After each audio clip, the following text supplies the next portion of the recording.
This is You, Me, and DTC. Welcome to Episode 5. Today's shorter discussion begins with a chat about the arrest of Charlie Shrem, the CEO of BitInstant. We have some thoughts on the Bitcoin hearings in New York and talk about the FBI liquidating their stash of stolen cryptocurrency. On a fairly unrelated note, Tim details his grandmother's adventures in email and snail mail. You gotta stick around for that part. It's just the two of us again today, Tim Baker and myself, Daniel Brown. Here we go.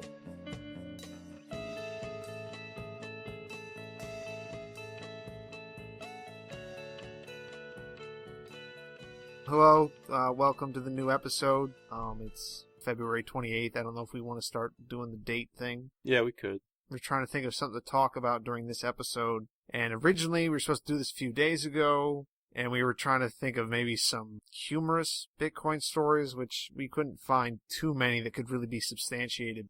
But then yesterday, the U.S. government threw a big story right in our laps about the CEO of BitInstant, Charlie Shrem, I believe I'm pronouncing his name correctly. He was arrested on money laundering charges. That's what officially it's being said. I thought I also heard that he was being arrested because he knowingly helped sell people Bitcoins to use on the Silk Road, the underground or darknet drug marketplace website. I don't know too much more than that. I mean, this is, besides just being involved in Bitcoin, I care about this story, I guess, because, I mean, BitInstant was the first place I ever bought Bitcoins. I did the whole, you go on BitInstant, you'd select to go through a cash, like, MoneyGram order thing, and it'd go through ZipZap, and I'd have to drive to my local shop and save, and then pay for stuff, and there was this huge fee, but I didn't know any better,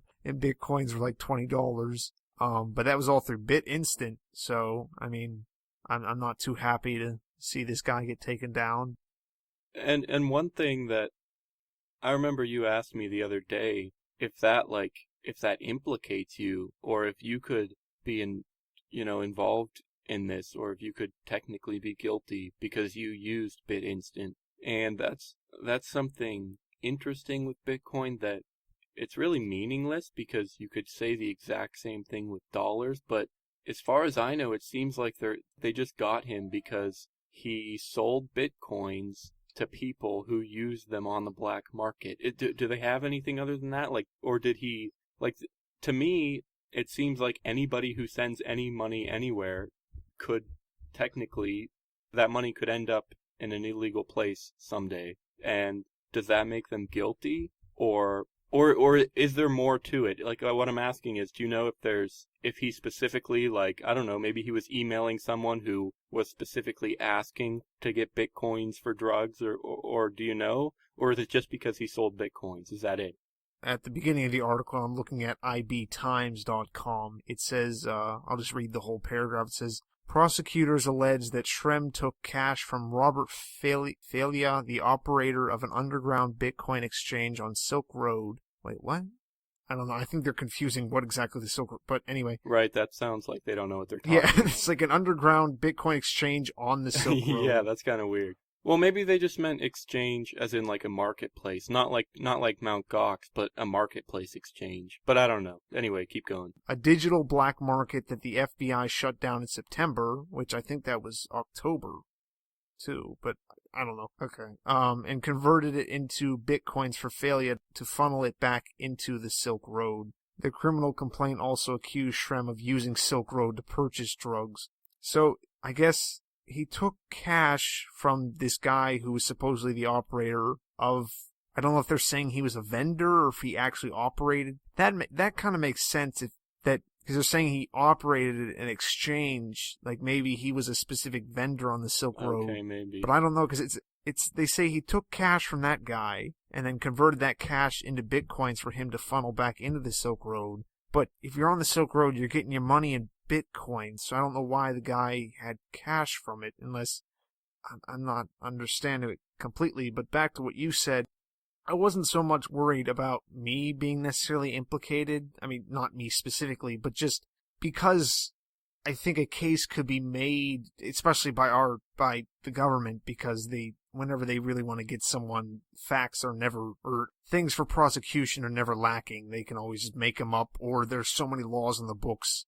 Some people say that you break 3 felonies a day just in your normal transactions. So it's like anytime someone really wants to get you, they can get you. But with Bitcoins, it's like, if they really wanted to get you, couldn't they just say, well, this might have been used for a purchase that we don't like? Because we were talking, I think it was last time, about CoinJoin, stuff like that, and I think I may have even mentioned it then. Couldn't they say that anyone involved in doing that was an accessory to the crime? Or, I mean, because it's like, at the same way, it's like, okay, we're just masking all these, so it looks like, okay, you don't know which one bought it, but we're also, that's depending on the government not caring or not wanting to arrest innocent people, which, if you take any time to look at arrest reports and how many people are innocent, they don't really tend to care that much about it. Especially just if you're using Bitcoin, right? They already are a little. That's what I was kind of wondering, is if they didn't have any extra sort of evidence, like if he wasn't directly communicating with the drug dealer or something like that, then that would mean that they're just doing this because they don't like Bitcoin. I mean, in general, we already know they don't like Bitcoin, and we know they're going to do whatever they can to go after it. But basically, if they did have extra evidence, it would be a little bit more understandable, and it might not be as malicious against Bitcoin if there was specific, drug communication or whatever, which I guess it seems like that's more the case. But still, we need to remember that if they wanted to, they could probably go up to anyone who uses Bitcoin and say, you must be using Bitcoin because you have something to hide. Therefore, you must be doing something illegal. Therefore, you go to prison. They could probably do that. And depending on how many people, they target the high profile people right now because the public won't really care. So that's why, I don't think the FBI is going to be knocking on your door tomorrow because you have hardly any, no offense, I'm sorry, but your influence in the Bitcoin world is bigger than some. You have a voice on this podcast. That's huge. I mean, we're global pretty soon, okay? Actually, I guess it's coming. We technically already are, I guess, if we're on the internet. Because we're on iTunes now, too. Oh, yeah. Quick plug. We're on iTunes. Look us up. Okay. So, I don't think the FBI is going to be knocking on your door tomorrow morning because you use Bitcoins. But, the high-profile people, if they can use Bitcoin as an excuse to go after them without the public really caring too much, then they're going to do that. And like with Ross Ulbricht, they already have. That's Dread Pirate Roberts who ran the original Silk Road. Or he might not be the first one who founded it, but the point is, there's tons of people who use the Silk Road. Yeah, and I'm sure, they nabbed a couple vendors and probably a couple buyers were tracked, but they got some, I believe, forum administrators too. Okay, yeah.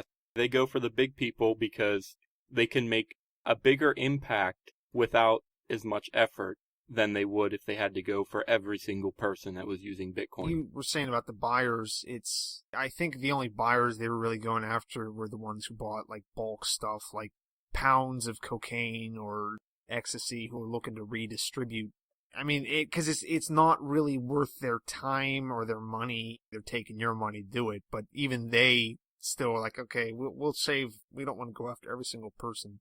But at the bottom of the article, I didn't know this. Shrem, the CEO of BitInstant, is also the vice chairman of the Bitcoin Foundation, dedicated to promoting Bitcoins as a legal and legitimate currency, which maybe that was a little bit of a dig at, like, oh, see, this guy, he was supposed to be legitimate and he was buying drugs, Daniel. Illegal drugs, Daniel. He wasn't using the correctly prescribed Adderall for whatever he wanted, or to just put him into a coma with some antidepressants. But, I mean, I didn't particularly like the Bitcoin Foundation. I only really care if they mess with it so much that it goes away. At least it goes away from the United States, and then we lose all the benefits from it. But I really couldn't care less about, well, I want to care less, I guess I should say, about what the government says about Bitcoin and what the government says about a lot of things. Speaking of that, well, I think it's happening right now, what is it called? The State of the Union address or whatever, is that a yearly thing, or is that just whenever the current criminal decides to talk to people? I think generally it's annual. I suppose if he wanted to do it more than once, he could. But one comparison I like to make is that, especially if the government sort of somewhere in its mind considers Bitcoin illegal in general, like if they, I don't know if this is technically true yet, but if they just consider the use of Bitcoin illegal, then a good comparison would be that it's kind of like pirating music. A lot of people do it. Casual users, people all over the country use it or do it. Find music online, download it. Yeah, it's everywhere. But the government is not going to knock on every single person's door who has an iPod and look through it. Even if they found specific evidence easily, even if somebody posted on a forum every single song that they ever downloaded off of LimeWire, the FBI doesn't care. Even if they saw that, they're not going to do anything about it. They go after the high-profile people, like the guy who ran Napster or things like that. They took away my, what was it called? It was, BT Junkie? I didn't have to deal with this stupid Pirate Road. I didn't have to deal with I don't hate the Pirate Bay, but I didn't have to deal with the stupid ads on the side. They're like, oh, you can get these free cameras of these wonderful women and stuff like that. I'm like, these are all fake. But the BT Junkie, they closed, I forgot about this. BT Junkie, they announced that it had shut down voluntarily. That was seen as a response to the closure of Mega Upload and legal action against the Pirate Bay. So they were like, yeah, we're going to close before we get arrested, because I think it was the guy at Mega Upload. Someone had like SWAT team show up at their door. Oh my gosh. This guy, he doesn't do anything. He just hosts something where people share files, and there's like, and it wasn't even in America. I forget where it was. I don't know if this was the one, but I know it says for Mega Upload, it was a U.S. federal prosecutor's request the New Zealand police arrested .com and 3 other Mega Upload executives in a leased $30 million mansion of Coatesville. I think that's the one that I'm thinking of. It was just, I don't know, it just kind of seemed excessive. Yeah, I know our conversations usually lean in this direction, but it's just another example of the incompetence of the people who run things around here. Around everywhere, Daniel.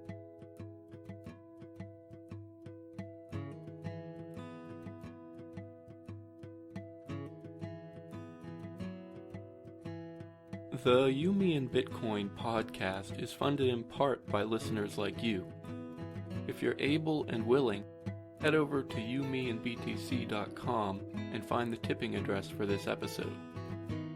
We're also on the lookout for sponsors, so if you have a product or service, contact me, Daniel at youmeandbtc.com.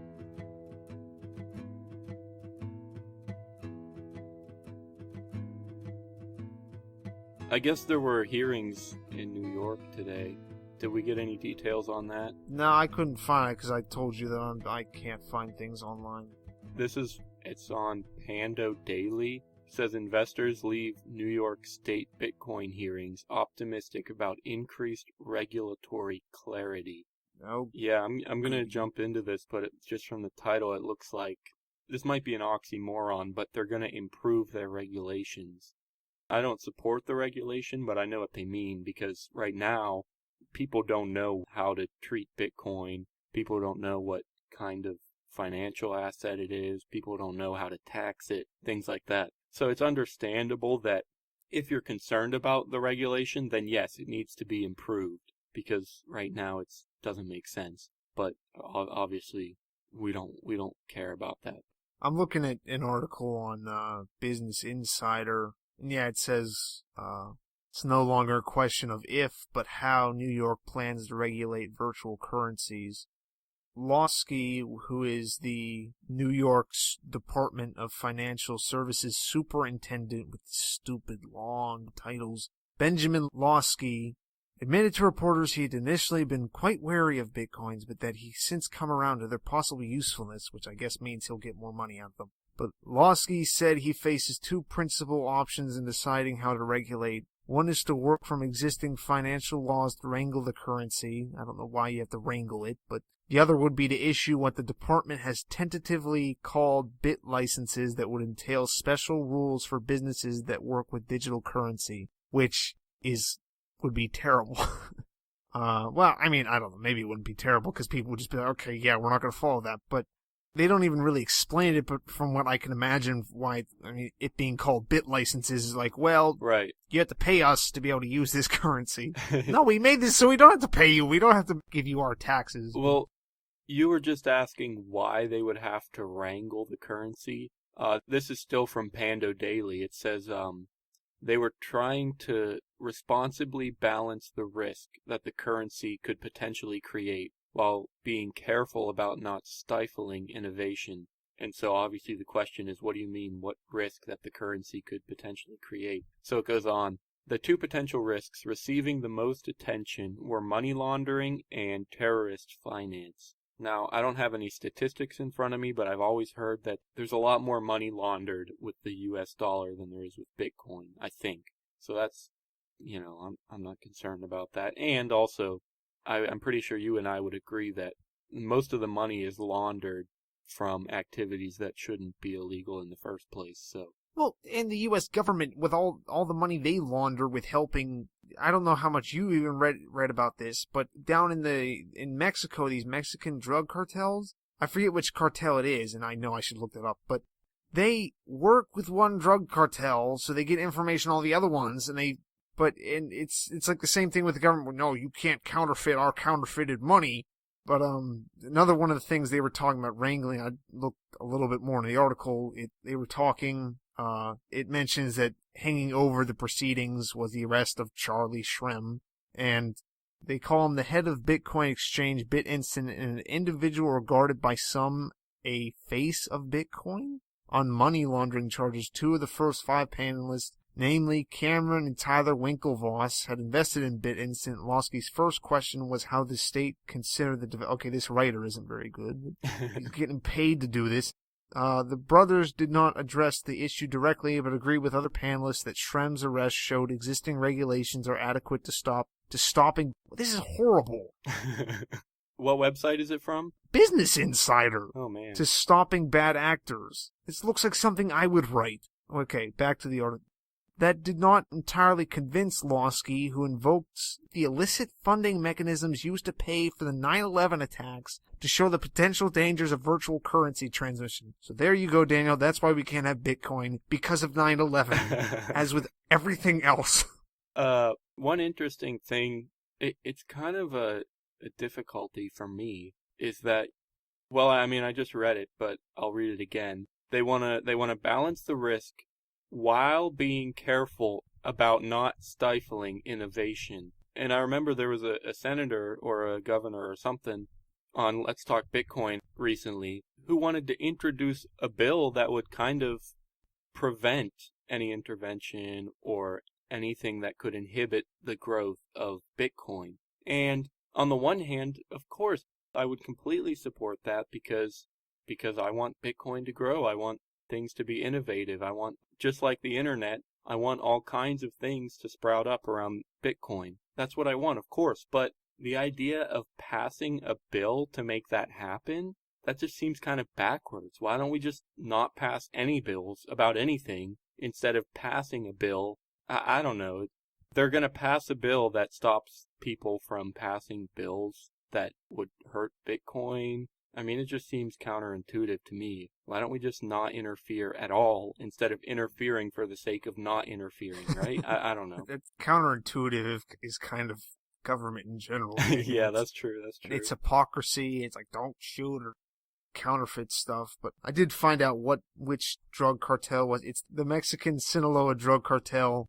The U.S. government helped the cartel carry out its business unimpeded between 2000 and 2012 for information on rival cartels. An investigation by El Universal claims the Mexican newspapers saying that they met with the top guys of the cartel over 50 times, and they offered to have charges against cartel members dropped in the U.S., among other things. The period between 2000 and 2012 also, that kind of correlates with a large scaling up of violence in Mexico, and also that cartel's rise to power. So basically they got, I guess, a somewhat weaker cartel and helped them just get up on the level of all the other cartels in exchange for information on the other ones. So it doesn't say here that they necessarily laundered their money, but it also just says they helped them unimpeded, so I'm not sure what all that entails. I remember reading, I don't know if it was an actual statistic or if somebody was just saying this, but I remember reading that the government was basically the biggest drug dealer in recent times because of that sort of operation and the fact that they were cooperating with the cartels like that.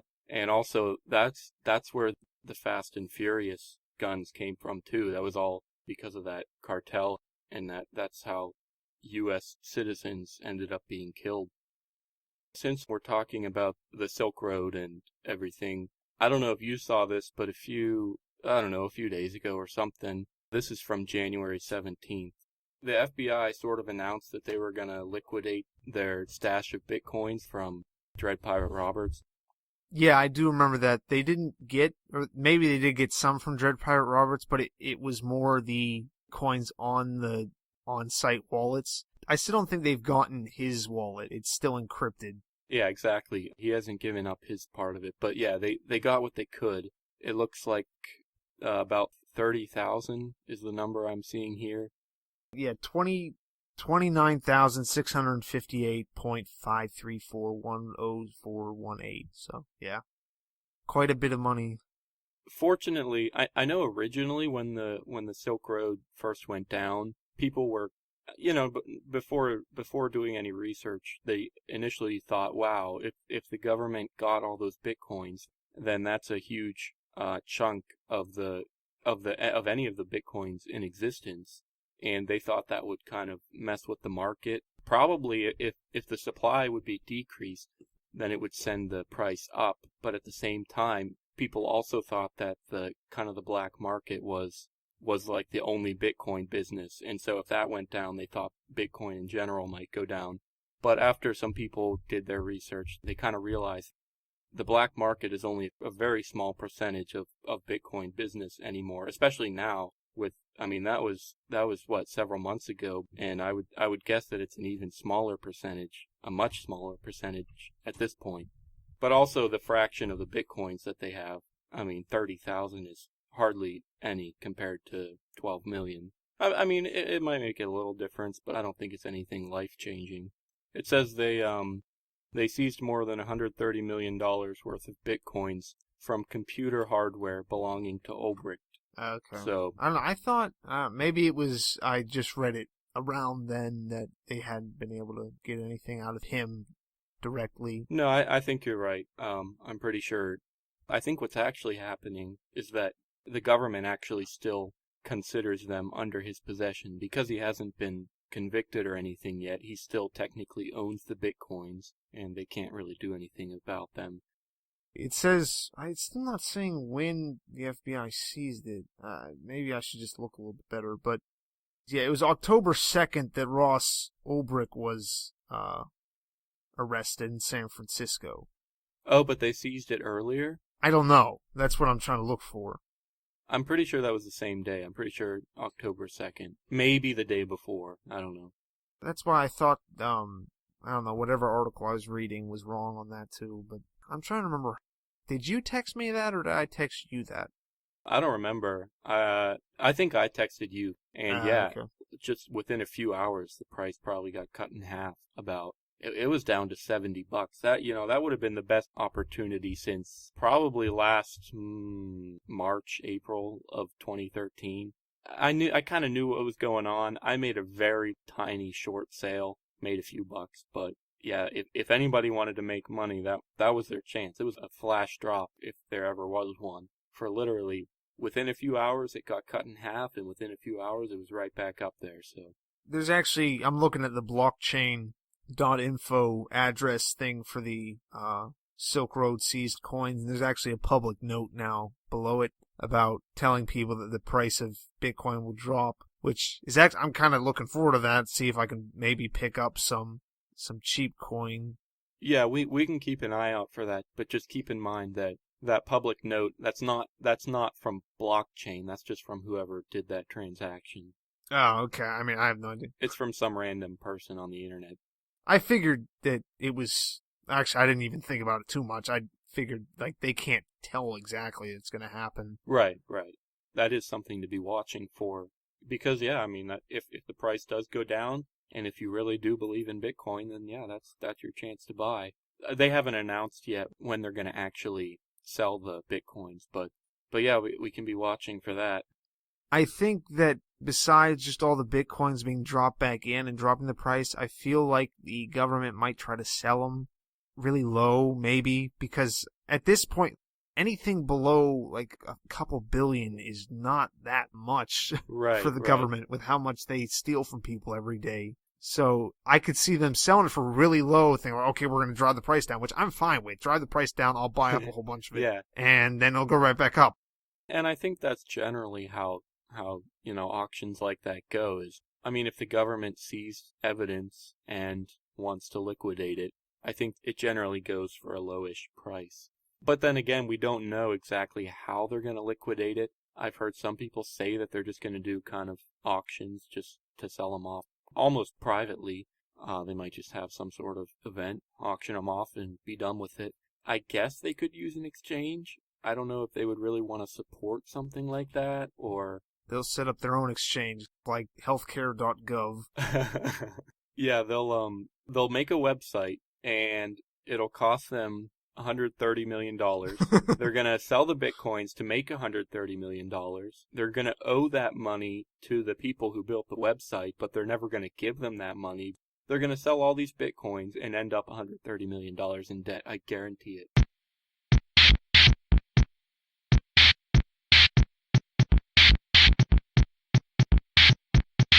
We have a few new features at YMB and BTC. First of all, just check out our website. That's YMBandBTC.com.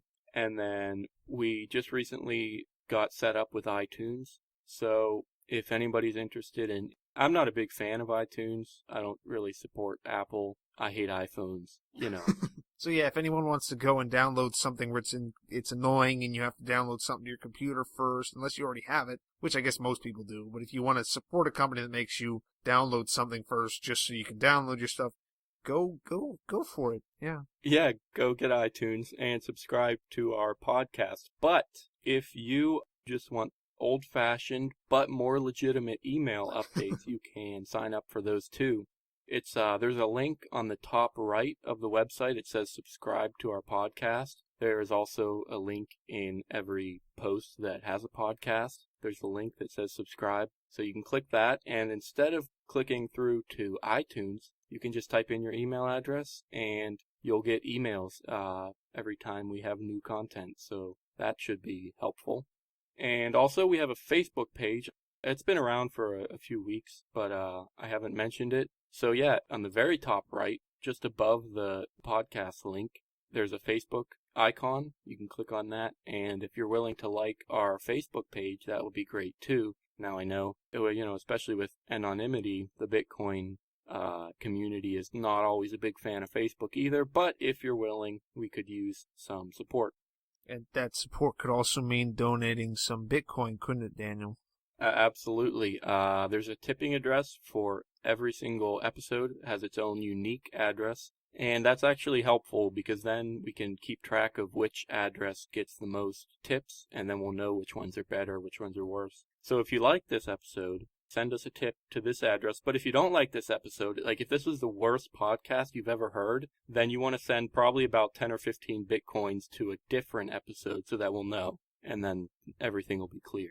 Also, if that's a little bit too quick for you guys, if you'd rather have something slower than email for getting your stuff, I am willing for the lowly price of $35 in Bitcoin, silver, gold, or if you really have to, you can send me something with PayPal. I will download an episode of You, Me, and BTC onto a small flash drive, and I will mail it to you if email's too quick.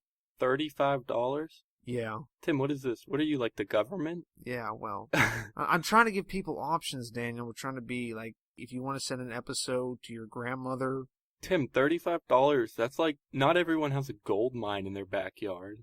I don't care, Daniel. I'm a capitalist. I'm taking advantage of stupid people. Alright, well, if you really are a fan of snail mail, sure, get in touch with Tim. Go for it.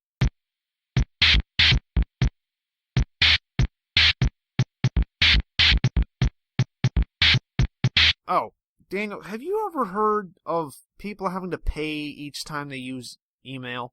No. Okay. My grandmother, the other day, she gets a package from Norway. Along with it came a note. It looked like it was originally, I couldn't tell if it was written in pen or if it, like, they took something that was written in pen and scanned it and then printed it out.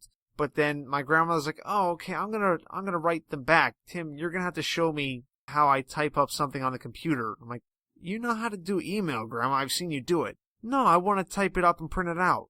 Why? Because I'm going to mail them a letter. I'm like, why?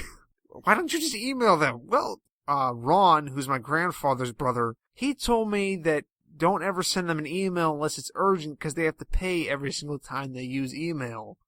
It might not be for email. They might just have a hard time getting internet access. That's how it is with us sometimes. We live in the middle of nowhere and we have to use the satellite and there's data limits and everything. Okay, maybe that's it. I don't know. If they had to pay per email, that would be weird. Yeah, that's how she was making it sound. Yeah, that would be weird. I don't know.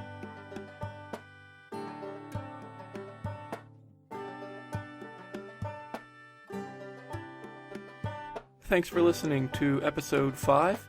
I'm not sure how that last part related to Bitcoin, but there it is. Don't forget, Facebook, iTunes, email, tips are great, and join us next time.